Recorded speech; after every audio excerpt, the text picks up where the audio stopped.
દિલ્હીથી કોંગ્રેસના ઉમેદવારે પરત ખેંચી ઉમેદવારી પરત ખેંચ્યા બાદ રોહન ગુપ્તાની પ્રતિક્રિયા સામે આવી છે। કોંગ્રેસના નેતાઓ પર રોહન ગુપ્તાએ આડકતરા પ્રહાર કર્યા છે। ઘણા સાથીઓ ઈચ્છતા હતા કે હું ચૂંટણી ન લડું, મારી વિનમ્રતાને મારી કમજોરી ન સમજવામાં આવે। રોહન ગુપ્તાનું આ કહેવું છે। મેં વર્ષોથી જવાબદારી નિભાવી જ છે।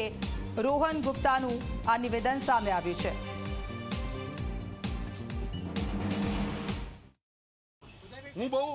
હું સેન્સિટિવ માણસ છું।